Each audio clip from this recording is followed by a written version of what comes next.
I drank most of my tea while thinking about how I wanted to open this video, and now I'm going to be really disappointed in like 4 minutes when I finish the last of it.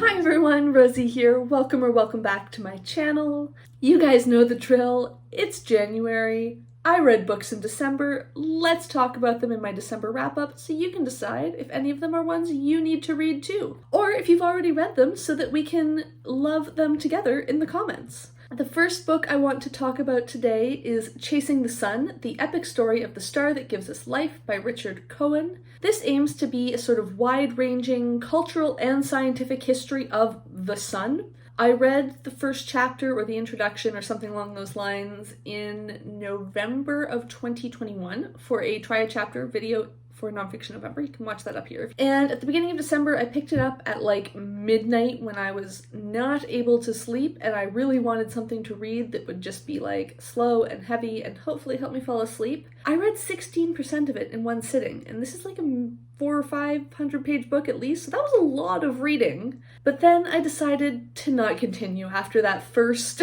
16%. There was a number of reasons. It continually insisted on referring to Indigenous people of North America as North American Indians, which just wasn't great, did not like that. There was just a general sort of ick feeling about how Cohen talked about, say, prehistoric European cultures versus basically anyone non-white that I didn't love, and I just found the writing not very good. There was a lot of confusing run-on sentences that I did not enjoy. So all of that, I said, you know what, I don't need to keep reading this. I skimmed through a few of the reviews, and apparently the later half of the book, which is more focused on the science and less on the cultural history and mythology, was even drier and less well written, so I don't think I'm missing out on much here. One of those was Animal Life by Auður Ólafsdóttir.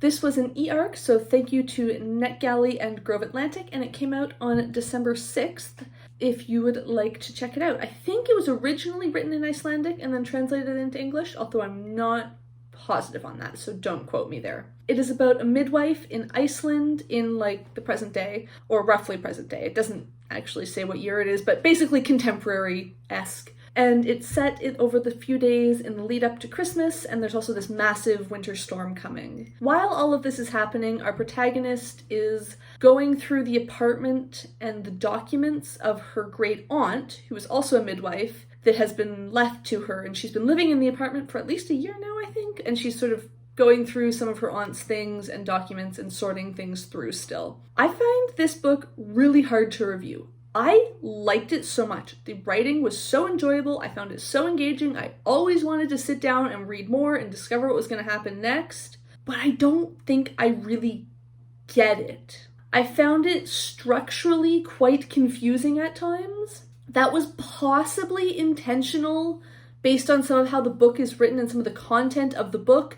I think the structure might be like a choice because of what the author is trying to do, but I just found it confusing, and it might have also been the way the e-arc was formatted. Sometimes the formatting on those can be really weird, but I found this quite jarring formatting-wise. Again, obviously not enough that I disliked the book. It was great, but just kind of confusing. I also need to take part of the blame for this. I did read the vast majority of it very, very late at night when I was lying awake in bed and trying to be asleep. That was a bit of a thing at the beginning of December. For me, it was a wonderful, wonderful book on the surface, like just the prose, the story, what was happening. It was great. However, I think there is a whole other side of it that you could delve into if that's what you're interested in or that's how you want to interact with books that I didn't really get into on this reading. My first audiobook was actually a carryover from November, and that was The Restaurant, A 2,000-Year History of Dining Out by William Sitwell. As I said, I listened to this on audio, and it basically tracks the history of dining out from ancient Rome to the present, and each chapter focuses on a specific restaurant usually, or sometimes a specific type of food or something like that. It was fun, it was informative, and I don't really know why I didn't love it. Like, it wasn't bad. At no point did I think about DNFing it. It just wasn't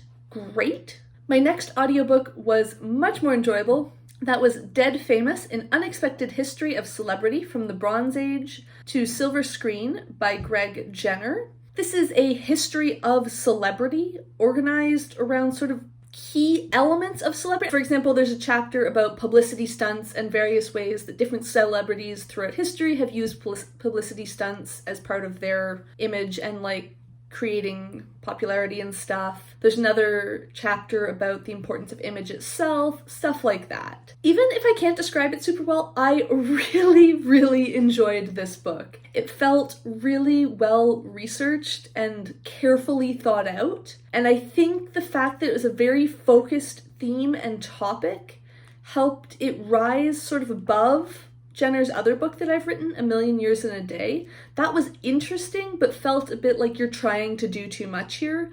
So I think having that more focused topic let Jenner's ability and his writing really shine, because it was clear that he had really researched this topic, he knew it inside and out, and that came through in his writing, I think. And really, it was just fascinating to learn more about where modern celebrity culture originated. It wasn't something I'd ever thought about, but once I started, it was so cool. The middle part of the month was really dominated by audiobooks. The next of those that I finished was The Fabric of Civilization, How Textiles Made the World by Virginia Postrel. This is a history of textiles with a focus on the innovation and technology within the field of textiles. Each chapter focuses on a different part of the textile production process. For example, the spinning of thread or the process of dyeing cloth. And within each chapter, Postrel roughly moves forward throughout time, looking at various key interesting innovations or techniques that evolved and developed and allowed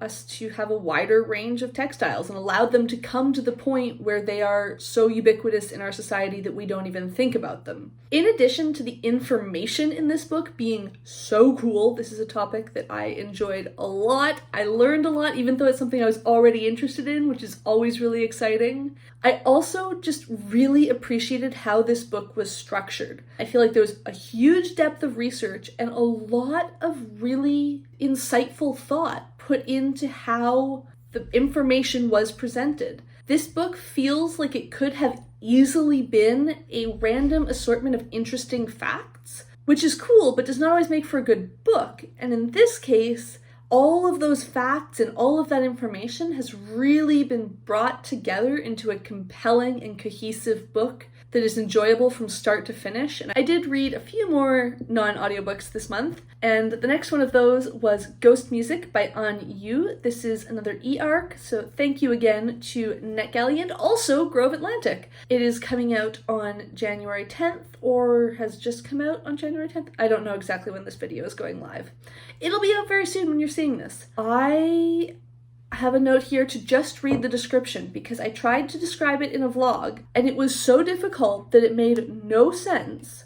This is an enchanting and contemplative novel of music and mushrooms that follows a former concert pianist searching for the truth about a vanished musician. Yes, that is what this book is, but like, it does not capture this book. I don't know what does. I was completely swept up in the story. The writing was so enjoyable, but like, I have no idea how to review or talk about it. I liked it. I cannot even tell you why. It is the sort of book that ordinarily I would not enjoy, and I loved it. Between this and Animal Life, it has been clearly established for me that when I want a book that I like but do not really understand, Grove Atlantic is apparently the publisher I need to be reading. The next book I read, I did have a much better understanding of, and that was The Two Towers by JRR Tolkien, the middle volume of The Lord of the Rings. And the quest to destroy the One Ring and fight the forces of evil continues for our heroes. It was an absolute delight. I've been reading an absolutely gorgeous physical edition that I got over the summer and making lots and lots and lots of notes, which has been just so much fun. I was struggling to get in the flow with this a bit throughout the month. I just wasn't in the headspace to relax and enjoy reading it, I guess. But over my holidays, just before New Year's, I really just got in the zone, finished the book on such a high note. I had so many thoughts and things that I was noticing and just enjoying engaging with the text is the only way I can put it. I was so instantly reminded why I reread these books so much. It's because every single time I find new things in them that I'm excited about and that I love that discovery process every single time. Throughout the month, I've also been reading The Silmarillion by JRR Tolkien. This is his sort of history of the First Age of Middle-earth. This is another reread of mine, and I've just been reading this sort of before bed as my falling asleep book, so I don't really have much to say about it, but I am working on that and enjoying it very much. I also have one more DNF I need to mention. I have not actually read any of this book in months, which is why I have DNF'd it. It is The Immortality Thief by Taran Hunt. This is a sci-fi novel about a crew of people who are, from what I remember, given basically the choice of like, you've been arrested as criminals or something, and you can either take on this dangerous secret mission to a mysterious space station that we've found to try and recover an artifact, or you can be executed. I think that was the premise, but it's been so long since I started this in July that I honestly can't remember. It was fun. It was exciting. It's really well reviewed. People seem to really enjoy this. As I said, I started it in July, I think. I read a bit in October, and I've decided to DNF it because I just don't feel drawn to it. It's like a 600-page book, and if I'm not feeling excited to keep reading it, then I don't want to try and make myself power through 600 pages of, I don't know, not excited. I don't know why I'm not excited about this book. It seems good. I've enjoyed what I have read. I just do not feel drawn to it. So on that note, what did you read in December? I hope it was a great reading month for all of you. Let me know down below in the comments what your favorite or least favorite books of the month were. And if you enjoyed this video, make sure you give it a like down below. If you would like to see more of my videos, make sure you hit subscribe, and thank you for watching.